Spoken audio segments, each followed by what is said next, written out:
নমস্কাৰ বন্ধু বান্ধৱীসকল, স্বাগতম জনাইছোঁ ৰিহেন 360 ইউটিউব চেনেললৈ। আজি অসম টেট আৰু বিশেষ টেট দিবৰ কাৰণে প্ৰস্তুতি লোৱা বন্ধু বান্ধৱীসকললৈ পৰিৱেশ অধ্যয়নৰ সম্ভাৱ্য কিছু প্ৰশ্ন উত্তৰ মই লৈ আহিছোঁ। আশা কৰোঁ ভিডিঅ'টো ভাল লাগিব। ভিডিঅ'টো ভাল লাগিলে এটা লাইক কৰিব। লগতে আপুনি যদি মোৰ চেনেলটো প্ৰথমবাৰৰ কাৰণে চাই আছে তেনেহ'লে চেনেলটো ছাবস্ক্ৰাইব কৰি বেল অপশ্যনটো প্ৰেছ কৰি ৰাখিব। বলক ভিডিঅ'টো আৰম্ভ কৰোঁ। প্ৰথম প্ৰশ্ন, পৃথিৱীৰ জৈৱ বৈচিত্ৰ্য হটস্পটৰ সংখ্যা কিমান? গোটেই পৃথিৱীত জৈৱ বৈচিত্ৰ্য হটস্পটৰ সংখ্যা কিমান? ইয়াৰ শুদ্ধ উত্তৰ হৈছে ঘ নম্বৰ 25টা। গোটেই পৃথিৱীত জৈৱ বৈচিত্ৰ্য হটস্পটৰ সংখ্যা আছে 25টা। দ্বিতীয় প্ৰশ্ন, পৃথিৱীৰ 25টা জৈৱ বৈচিত্ৰ্য হটস্পটৰ ভিতৰত ভাৰতৰ জৈৱ বৈচিত্ৰ্য হটস্পটৰ সংখ্যা কেইটা? গোটেই পৃথিৱীত 25টা জৈৱ বৈচিত্ৰ্য আছে, তাৰ ভিতৰত ভাৰতত কেইখন আছে? ইয়াৰ শুদ্ধ উত্তৰ হৈছে ভাৰতত 2খন আছে। 3 নম্বৰ প্ৰশ্ন, জৈৱ বৈচিত্ৰ্য ৰক্ষা চুক্তি স্বাক্ষৰিত হোৱা আন্তঃৰাষ্ট্ৰীয় পৰিৱেশ সন্মিলন ক'ত অনুষ্ঠিত হৈছিল? ক নম্বৰ দিল্লীত, খ নম্বৰ লণ্ডনত, গ নম্বৰ ব্ৰাজিলত, ঘ নম্বৰ কাঠমাণ্ডু। ইয়াৰ শুদ্ধ উত্তৰ হৈছে গ নম্বৰ ব্ৰাজিলত, ব্ৰাজিলৰ জেনেৰিত। 4 নম্বৰ প্ৰশ্ন, ব্ৰাজিলত পৰিৱেশ সম্পৰ্কীয় আৰু জৈৱ বৈচিত্ৰ্য ৰক্ষাৰ ওপৰত অনুষ্ঠিত আন্তৰ্জাতিক সন্মিলনখন কিমান চনত হৈছিল? ক নম্বৰ 1920 চনত, খ নম্বৰ 1932 চনত, গ নম্বৰ 1992 চনত, ঘ নম্বৰ 2000 চনত। আন্তঃৰাষ্ট্ৰীয় সন্মিলনখন হৈছিল 1992 চনত। 5 নম্বৰ প্ৰশ্ন, ৰাষ্ট্ৰীয় উদ্যান, অভয়াৰণ্য আৰু সংৰক্ষিত বনাঞ্চল ক নম্বৰ স্থানিক বা ইনচিটু, খ নম্বৰ বহিস্থানিক বা এক্সিটু সংৰক্ষণ, ঘ নম্বৰ ওপৰৰ দুয়োটা, ঘ নম্বৰ ওপৰৰ এটাও নহয়। ইয়াৰ শুদ্ধ উত্তৰ হৈছে ৰাষ্ট্ৰীয় উদ্যান, অভয়াৰণ্য আৰু সংৰক্ষিত বনাঞ্চল এইবিলাক হৈছে জীৱ জন্তুবিলাকে য'ত থাকে তাতে তেওঁলোকৰ স্থান সংৰক্ষিত অঞ্চল, গতিকে ইয়াক আমি স্থানিক বা ইনচিটু সংৰক্ষিত অঞ্চল বুলি ক'ব পাৰোঁ। 6 নম্বৰ প্ৰশ্ন, চিৰিয়াখানা, জিন, বেংক, প্ৰাণী উদ্যান, উদ্ভিদ উদ্যান এইবিলাক স্থানিক, বহিস্থানিক সংৰক্ষণ, ওপৰৰ দুয়োটা, ঘ নম্বৰ ওপৰৰ এটাও নহয়। ইয়াৰ শুদ্ধ উত্তৰ হৈছে চিৰিয়াখানা, জিন, বেংক, প্ৰাণী উদ্যান এইবিলাক আমি বাহিৰৰ পৰা জীৱ জন্তু আনি এটা ঠাইত সংৰক্ষণ কৰা হয়, যাৰ কাৰণে আমি ইয়াক বহিস্থানিক সংৰক্ষণ ব্যৱস্থাৰ উদাহৰণ বুলি ক'ব পাৰোঁ। 7 নম্বৰ প্ৰশ্ন, ভাৰতৰ সামুদ্ৰিক ৰাষ্ট্ৰীয় উদ্যান ক'ত অৱস্থিত? ক নম্বৰ পশ্চিমবংগ, খ নম্বৰ মহাৰাষ্ট্ৰ, গ নম্বৰ তামিলনাডু, ঘ নম্বৰ গুজৰাট। সামুদ্ৰিক ৰাষ্ট্ৰীয় উদ্যানটো হৈছে গুজৰাটত অৱস্থিত। 8 নম্বৰ প্ৰশ্ন, কাজিৰঙাক কিমান চনত ৰাষ্ট্ৰীয় উদ্যানৰ মৰ্যাদা দিয়া হৈছিল? কাজিৰঙাক ৰাষ্ট্ৰীয় উদ্যানৰ মৰ্যাদা দিয়া হৈছিল।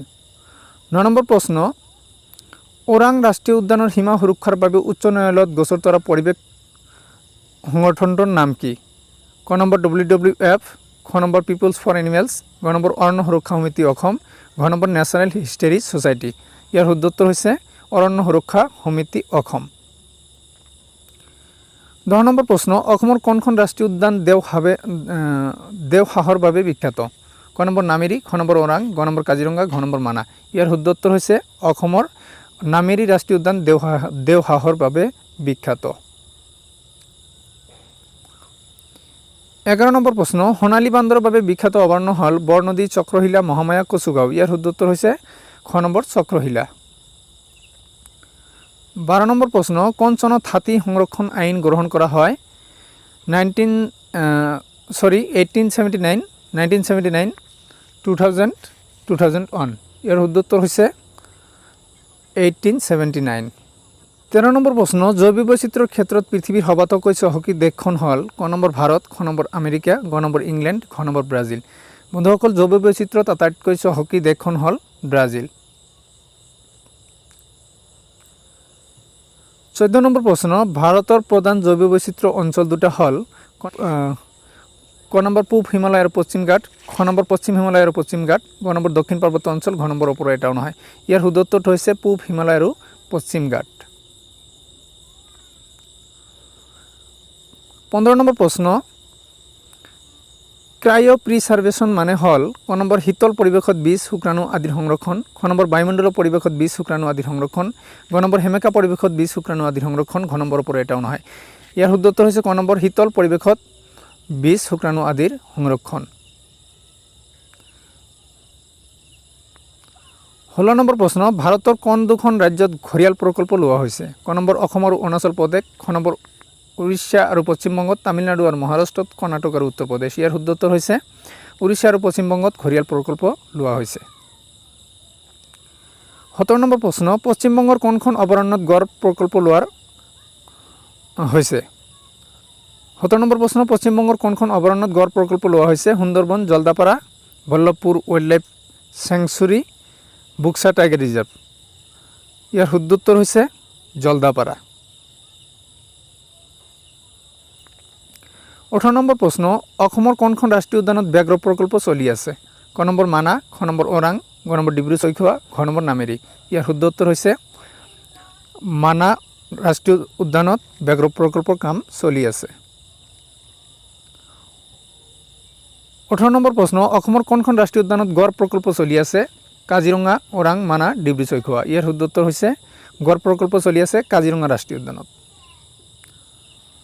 19 নম্বৰ প্ৰশ্ন, ভাৰতৰ মুঠ সংৰক্ষিত জৈৱমণ্ডল বা বায়োস্ফিয়াৰ ৰিজাৰ্ভ কেইখন? ক নম্বৰ 10খন, খ নম্বৰ 12খন, গ নম্বৰ 13খন, ঘ নম্বৰ 14খন। ইয়াৰ শুদ্ধ উত্তৰ হৈছে ভাৰতত মুঠ বায়োস্ফিয়াৰ ৰিজাৰ্ভ হৈছে 14খন। 20 নম্বৰ প্ৰশ্ন, অসমৰ বায়োস্ফিয়াৰ ৰিজাৰ্ভ দুখনৰ নাম? ওৰাং আৰু কাজিৰঙা, কাজিৰঙা আৰু মানাহ, ডিব্ৰু-চৈখোৱা আৰু কাজিৰঙা। ঘ নম্বৰ এটাও নহয়। ইয়াৰ শুদ্ধ উত্তৰ হৈছে খ নম্বৰ কাজিৰঙা আৰু মানাহ।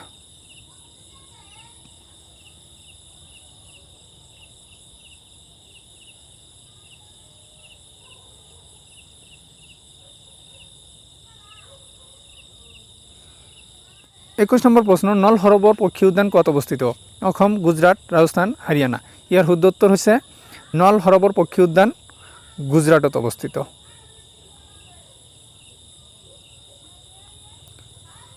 22 নম্বৰ প্ৰশ্ন, অসমৰ কোনখন ৰাষ্ট্ৰীয় উদ্যানত বন ঘৰচীয়া ঘোঁৰা পোৱা যায়?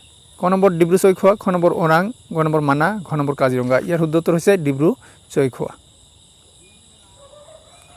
23 নম্বৰ প্ৰশ্ন, কনজাৰভেশ্যন ৰিজাৰ্ভ হিচাপে প্ৰস্তাৱিত অসমৰ বিলখন? দীপৰ বিল, হাকামা বিল, ধীৰ বিল, দিপ্লাই বিল। ইয়াৰ শুদ্ধ উত্তৰ হৈছে হাকামা বিল। 24 নম্বৰ প্ৰশ্ন, পিঠি আৰু খৰিয়া মাছৰ বাবে বিখ্যাত অসমৰ নৈখন?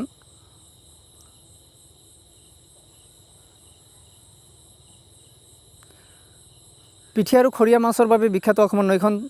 ক নম্বৰ ধনশিৰি, খ নম্বৰ পাগলাদিয়া, গ নম্বৰ ননৈ, ঘ নম্বৰ জীয়া বৰালি। ইয়াৰ শুদ্ধ উত্তৰ হৈছে পিঠি আৰু খৰিয়া মাছৰ বাবে জীয়া বৰালি বিখ্যাত। 25 নম্বৰ প্ৰশ্ন, বুক মেলান ষ্ট্ৰিকটাছ কোনবিধ প্ৰাণীৰ বৈজ্ঞানিক নাম? ক নম্বৰ ভেকুলী, খ নম্বৰ ফেটি সাপ, গ নম্বৰ তৰা মাছ, ঘ নম্বৰ কেঁচু।